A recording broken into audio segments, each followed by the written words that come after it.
Have you checked under your bed lately? Probably some dust bunnies, maybe a monster or two. No matter what's there, we found one teen inventor who's got you beat. She actually sleeps on top of more green slime than you could find on a kids' award show. And for her, that green has turned into gold. Here's Allie Ward.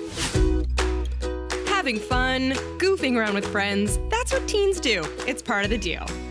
Hanging at the beach, moving to the beat, and hitting the multiplex for the latest superhero movie. Now, if there were a movie of science superheroes, 19-year-old Sarah Voles would be Algae Girl. No cape, no mask, just flasks. She doesn't soar above the clouds, she explores the unknown, and she's earned the attention of some pretty impressive admirers. We've got Sarah Voles, who's breeding new types of algae. Where's Sarah? Throughout her high school years, the question Sarah would pursue, can algae biofuel become a sustainable source of energy? Surrounded by glasses of glimmering algae, Sarah conducts award-winning research, and she does it down amongst the dust bunnies. You see, she conducts her experiments on this green goo under her bunk bed. Sarah is breeding new types of algae. She stores this in a lab in her bedroom. So Sarah, you have very supportive parents. I first got the idea to begin experiments with algae I guess I heard about it in 8th grade. We caught up with Sarah at MIT, where she's now a student. It could never have been anything other than science because there's nothing more important and true and wonderful than pursuing a question and trying to find a meaningful result. Ever since Sarah was that little girl growing up in Colorado, she's had a curious spirit, winning her first science ribbon in kindergarten. Every time you question something, every time you hold your beliefs up to experiment to see whether they are true or not, that's when you're doing science. By that definition, she's been doing science all her life. But it was during a 6th grade science fair that everything changed. Everything about that experience really blew me away. I got to go to the state science fair in Colorado for the first time that year. There were high schoolers, like kids just a couple years older than me, that were doing these amazing projects that were absolutely mind-blowing. I was like, I want to be that. I want to do something like that. I want to make some sort of discovery like this.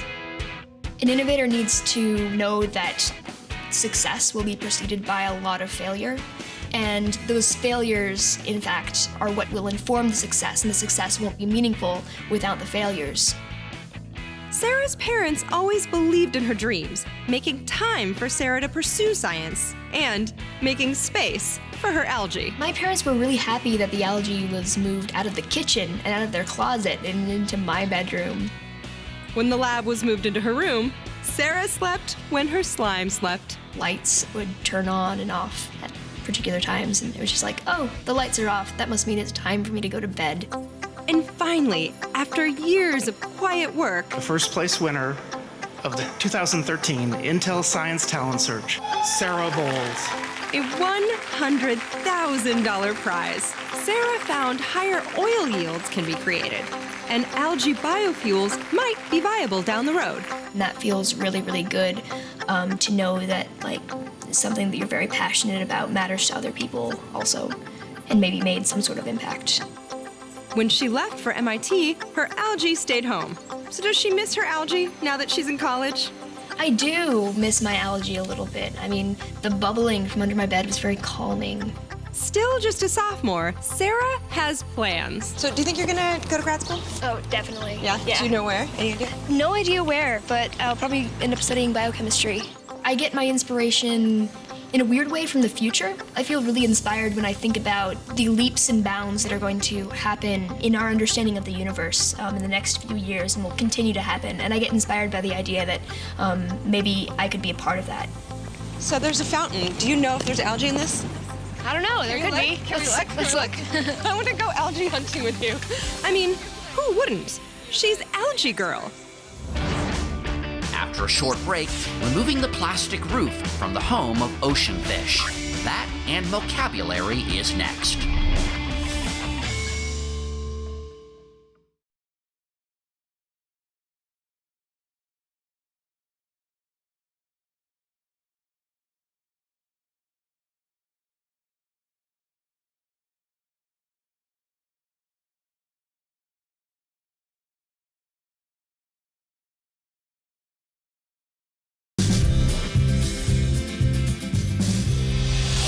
So if you fly over the ocean, you're gonna see water, the occasional island, perchance a dolphin, and unfortunately, a whole lot of plastic.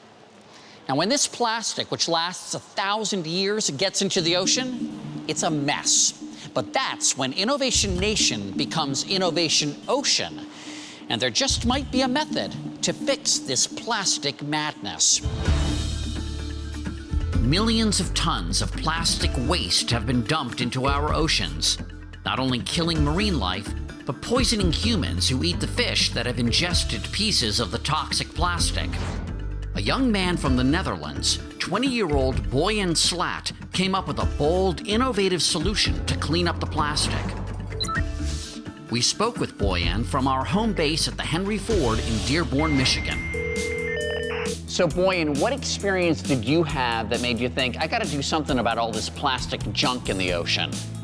I was 16 years old and I was diving in Greece, and suddenly I realized I came across more plastic bags than fish. So this eventually led to me developing world's first feasible method to clean up half the Pacific garbage patch in just 10 years' time. There are 5 areas in the oceans called gyres where the plastic concentrates because the ocean currents converge. And the largest one, and also the most infamous one, is of course the Great Pacific Garbage Patch. And it's in fact so dense, 1/3 of all the plastic of all the oceans combined can be found in this area halfway between Hawaii and California. Boyan spent half a year researching plastic pollution, the problems with trying to clean it up. He theorized the ocean currents themselves could be used as a solution to this massive global problem. His award-winning idea is called the Ocean Cleanup Array, and he's already gotten funding to build a prototype. It seems like an impossible task to clean up all the plastic junk that's floating around in all the oceans. How does your idea work? Instead of going after the plastics, I came up with a system that's attached to the seabed. Looks like a giant letter V, and what happens is that the plastic gets captured while the ocean current passes underneath these floating barriers, and the plastic is then concentrated towards the center where it's then so dense you can hardly see the water, and that's the place where we can then efficiently extract the plastic from the actual water. Even though Boyan's idea is still in the early testing stages and a few years away from being fully operational, if he succeeds, he'll harvest a plethora of plastic garbage. Because we don't use any nets, we use solid barriers. This takes away all the sea life, while the floating plastic stays sort of in a triangle in front of it. Well, Boyan, we thank you. The oceans thank you. We wish you the best of luck with this idea. No, thank you. Coming up, hear any new words in the last half hour? Ali Ward will explain them next in Vocabulary.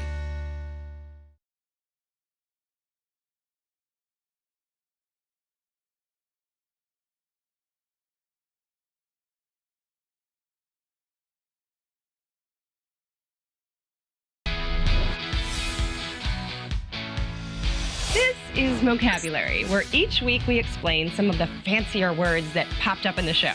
Now, in Mo's story about Thomas Edison's lab, he said, Inside, it's a glass menagerie of innovation and history.